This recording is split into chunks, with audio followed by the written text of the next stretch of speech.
Hello friends, I hope all are fine. So हम लोग देख रहे हैं आज 10th क्लास हिंदी सब्जेक्ट लोक भारती। उसमें हमारा चल रहा है 8th चैप्टर गज़ल, और इसकी जो लेखक है मानिक राव, इन्होंने लिखा है। ठीक है, अभी तक आपने हमारा चैनल सब्सक्राइब नहीं किया है तो चैनल हमारा सब्सक्राइब कर लीजिए। सो हम लोग देखते हैं परिचय।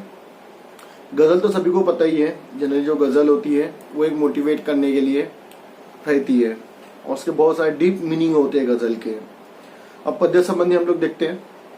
प्रस्तुत गजल के अधिकांश शेरों में वर्मा जी ने हम सबको जीवन में निरंतर अच्छे कर्म करते हुए आगे बढ़ने के लिए प्रेरित किया है। और शेरों को जो शेर है और शेरों में जो पंक्तियां हैं तो उसमें अच्छे काम करते हुए हमें आगे बढ़ते रहना चाहिए, इस तरीके से बोला है।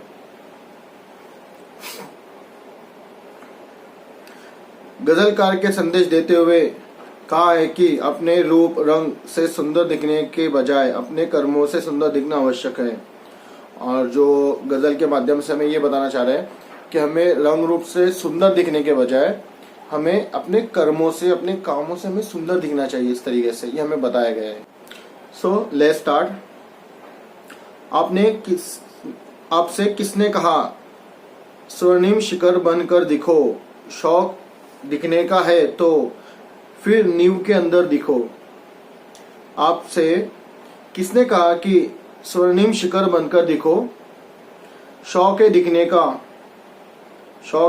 का है तो फिर नींव के अंदर दिखो। अब ये दो लाइन का मतलब ही हो रहा है, और हमें जो पोएट से हमारे मतलब ये लेखक बताना चाह रहे हैं हमें कि ऊंचाई जो होती है, जो शिखर हम पहाड़ को बोलते हैं, माउंटेन को बोलते हैं, उसकी जो टॉप लेवल होती है वो तो सबको अच्छी लगती है, सबको अच्छी दिखती है कि हम टॉप लेवल पे हम आगे जा रहे हैं इस तरीके से, और हम इतनी ऊंचाई तक आ गए इस तरीके से, हम इतनी ऊंचाई पे है इस तरीके से, जो टॉप सबको पसंद आती है। तो लेखक वही बोलना चाह रहे हैं हमें, आपको किसने कहा कि टॉप बन के दिखो, इस तरीके से माउंटेन बन के दिखो। अगर बनना ही है तो आप नींव बनकर दिखो। नींव का मतलब होता है कि जो हम कंस्ट्रक्शन करते हैं, कोई बिल्डिंग बनती है तो उसमें एक बेस बनता है पहले, जिसको हम पाया भी बोलते हैं। ठीक है, तो अगर आपको बनना ही है तो एक पाया बनो, एक बेस्ट पाया, क्योंकि जो पूरी बिल्डिंग की जो जान होती है वो पाए के अंदर होती है, बेस के अंदर। अगर आपका बेस स्ट्रांग है तो आप अच्छे से ऊपर तक हो सकती है, अच्छे से कंस्ट्रक्शन बिल्डिंग का हो सकता है।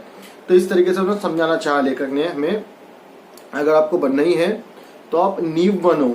अगर आपका बेस स्ट्रांग रहेगा तो आप और ऊंचाई तक जा सकते हैं, इस तरीके से। सेकेंड, चल पड़ी तो गर्द बनकर आसमानों पर लिखो, और अगर बैठो कहीं तो मील का पत्थर दिखो। वापस पढ़ो मैं। चल पड़ी तो गर्द बनकर आसमानों पर लिखो, और अगर बैठो कहीं तो मील का पत्थर दिखो। अब यहाँ पे हमें लेखक ये बोलना चाह रहे हैं, जो हमारा पोएट है गजल के थ्रू ये बोलना चाह रहे हैं कि आप अगर मंजिल पाना चाहते हो तो अच्छे कामों से और अच्छे कर्म से पाओ आप, इस तरीके से मंजिल। तो अच्छे काम करो इस तरीके से। अगर आपका नाम, जो आप अच्छे काम करेंगे तो आपका नाम क्या हर तरफ फैलेगा, दूर दूर तक जाएगा। जैसे उन्होंने बोला है कि जैसे एक आंधी आती है ना, आंधी अगर आती है, आंधी जाने के बाद में क्या होता है, आसमान जमीन से मतलब हर जगह धूल होती है पूरी, इस तरीके से गर्द बन जाती है पूरी, इस तरीके से पूरे आसमान में, इसमें इस तरीके से। तो उसी तरीके से अगर तुम अच्छे काम करेंगे तो आपका चारों ओर भी क्या होगा, और अच्छा नाम और अच्छा सब तरफ जाएगा और घूमेगा, इस तरीके से ये बोला है पहली लाइन का मतलब। और सेकेंड जो है, और अगर बैठो गई तो मील का पत्थर दिखो। इसका मतलब ये हो रहा है, अगर आप मंजिल पाते पाते कहीं बैठ जाते हो या थक जाते हो, ठीक है ना, तो मील का पत्थर बनो। मील का पत्थर ये होता है, हम देखेंगे जो हम कई एक सिटी से कहीं और जा रहे हैं तो वहाँ पे जनरली बीच में डेस्टिनेशन रहता है कि भाई ये सिटी इतने किलोमीटर दूर है और इतना भी बाकी, इस तरीके से। तो वो रास्ता बताता है हमें इस तरीके से। तो वही बोला है, अगर आप थक कर बैठ जाओ मंजिल पाते पाते तो आप एक मील का पत्थर बनो, मतलब आप लोगों को गाइड करो, लोगों को मोटिवेट करो, उनको रास्ता बताओ, इस तरीके से बोला हमने।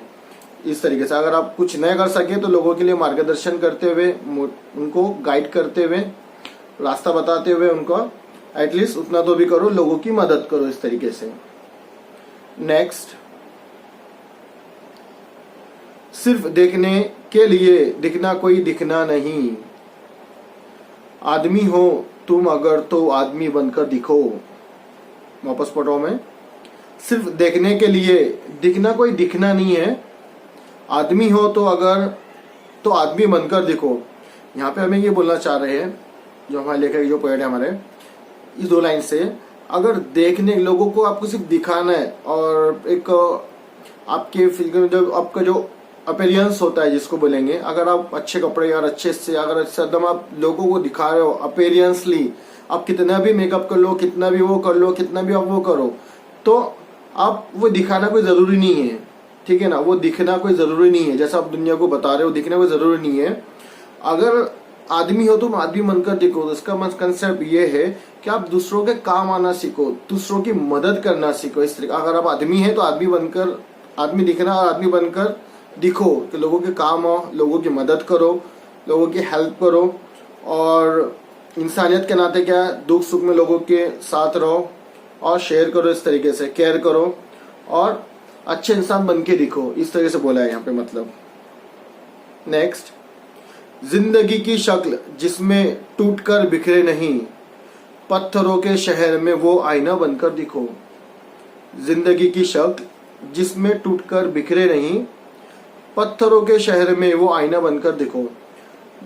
यहाँ पे हमें ये कहना चाह रहे हैं कि हम ऐसे बने, हमें ऐसा बनना चाहिए, इतने स्ट्रांग बनना चाहिए कि लाइफ के अंदर एनी सिचुएशन, डिफिकल्ट सिचुएशन आ जाए, कोई प्रॉब्लम फेस करना पड़े या कोई चैलेंजेस आ जाए जिंदगी में, तो हमें इतना स्ट्रांग होना चाहिए, हमें उस सिचुएशन से डरना नहीं है, घबराना नहीं है इस तरीके से, और वो सिचुएशन का हमें डिफेंस करना है, फेस करना है उसको, और उसका एकदम सामना करते हुए हमें क्या करना चाहिए, हमारे गोल को हासिल करना चाहिए।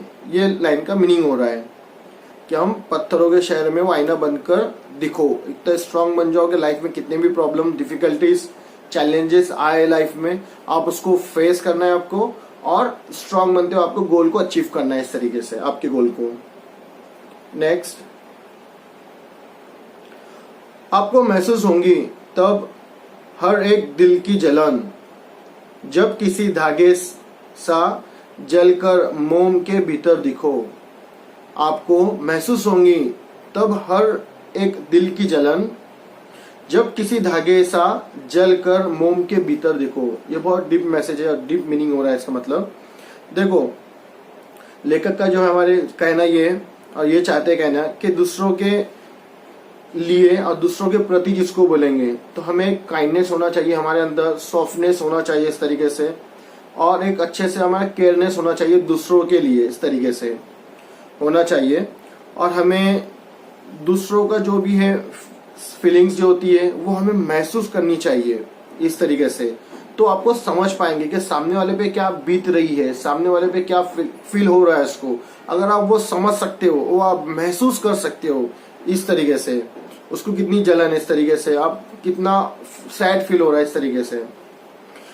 जिस प्रकार अब यहाँ पे एग्जाम्पल दिया है, तो आप उसको समझ सकते हो, तो उसका दुख कम कर सकते हो, ठीक है। सामने वाला पर्सन का जो प्रॉब्लम्स में, जो सैड, एकदम सैड फीलिंग्स में, या फिर कोई डिसमूड है इस तरीके से, जो आप उसको महसूस कर सकते हो, तो उसकी आप फीलिंग समझ सकते हो और उसकी फीलिंग कम कर सकते हो इस तरीके से। यहाँ पे एग्जाम्पल दिया, जब किसी धागे से जलकर मोम के भीतर देखो। आपने मोमबत्ती देखी होंगी, कैंडल जो होती है, हम उसको जब जलाते हैं उसके अंदर धागा होता है, ऊपर से मोम होती है, ठीक है ना।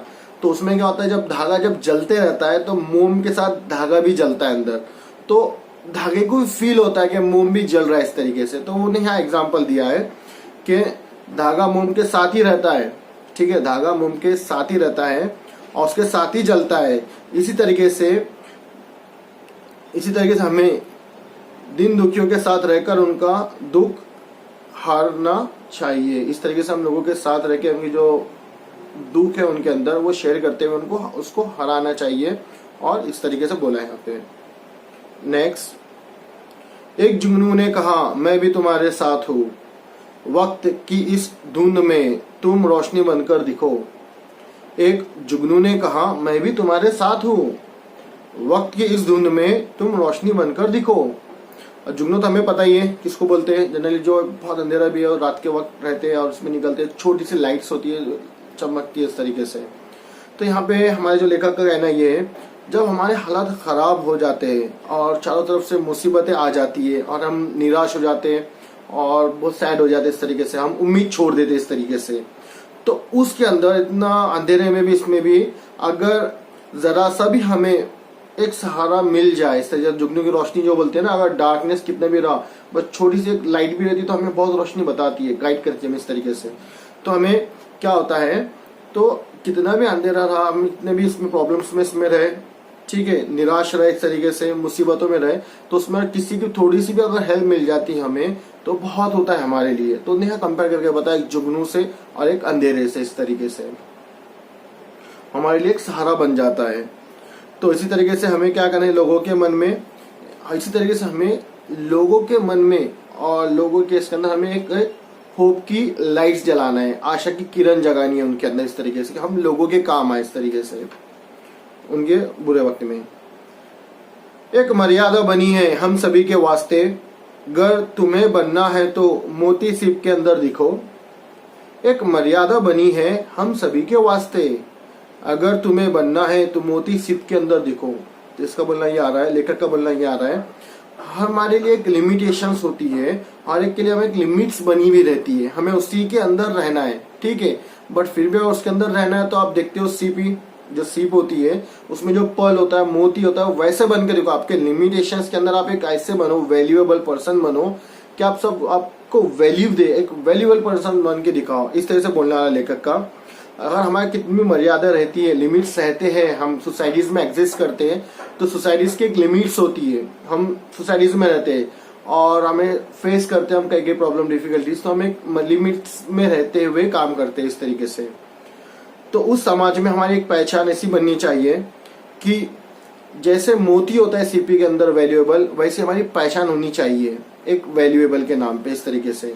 और हमारे नाम का एकदम डंका बजना चाहिए एक वैल्यूएबल की तरह, एक अच्छे इंसान की तरह, इस तरीके से। ये मीनिंग हो रहा 2 लाइन का। नेक्स्ट, डर जाए फूल बनने से कोई नाजुक कली, तुम ना खिलते फूल पर तितली के टूटे पर दिखो। डर जाए फूल बनने से कोई नाजुक कली, तुम ना खिलते फूल पर तितली के टूटे पर दिखो। इनका ये हो रहा है कि मकसद, मतलब कंसेप्ट ये हो रहा है, हमें गाइड ये बताया जा रहा है लेखक से कि कोमल जो फूल होता है, बहुत सॉफ्ट होता है, वो होता है, वो डरता है फूल बनने से। जो कली होती है वो फूल बनने से डरती है और डर जाती है कि उसको मालूम है कि क्या होगा, वो तितली आएंगी और वो डिस्टर्ब करेंगे, उसको परेशान करेंगे इस तरीके से। उस टाइम पे, ऐसे टाइमिंग के ऊपर आप उसका सहारा बनो, ठीक है, आप उसका सहारा बनो और उसका जो डर है, फूल का जो कली है, मतलब एक डर है, आप उसका सहारा बनो, आप उसका जो डर है उसको निकालो, उसका सहारा बनो, तो फिर वो उसका डर निकलेगा और प्रॉपर फूल बनेंगे इस तरीके से। ये बोला है कि जो कली है फूल बनने से डर रही है, तो अब उसका डर है तो उसका डर में सहारा बनो और उसको सहारा देने से अब वो उसका डर निकल जाएंगे इस तरीके, तो फूल बनेंगे इस तरीके से। तो किसी के इसमें आप डर है, किसी को आप देख रहे हो तो आप उसको मोटिवेट करो, इंस्पायर करो इस तरीके से और उसका डर निकालो दिल में से। नेक्स्ट, कोई ऐसी शक्ल तो मुझको दिखे इस भीड़ में, मैं जिसे देखूं उसी में तुम मुझे अक्सर दिखो। कोई ऐसी शक्ल तो मुझको दिखे इस भीड़ में, मैं जिसे देखूं उसी में तुम मुझे अक्सर दिखो। बहुत डीप मीनिंग से देख लो। शक्ल का मतलब होता है फेस, चेहरा जिसको बोलेंगे हम लोग, और भीड़ का मतलब है सीधा क्राउड जिसको बोलते हैं। सेकेंड लाइन्स में अक्सर मतलब हर टाइम और मेनी टाइम, इस तरीके से अक्सर उसको बोलेंगे।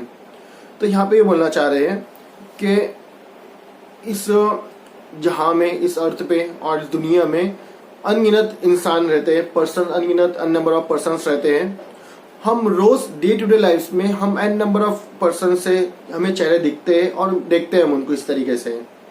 ऐसे में जो पोएट बोल रहे हमें कि ए गॉड, मैं जिनके तरफ भी देखूं उनमें तुम मुझे नजर आओ। ए गॉड, मैं जिसके तरफ भी देखूं, जो भी चेहरे मुझे दिखे उनमें तुम मुझे नजर आओ इस तरीके से, क्योंकि तुम सभी जगह हो। क्योंकि तुम, गॉड को बोला, गॉड जो है सब जगह है, तो इसलिए तुम जो है सभी जगह हो। इस तरह से ये हमारी गजल थी, ये हमने अभी आज फिनिश किया है। और गज़ल मेरी इबादत है, इससे इस तरीके से मैं एंडिंग किया है यहाँ पे। अगर आपको इसमें कुछ डाउट क्यूरीज है तो आप कमेंट कर सकते हैं, ठीक है। अभी तक आपने हमारा चैनल सब्सक्राइब नहीं किया है तो चैनल सब्सक्राइब करें और शेयर करें with your friends. Thank you, bye.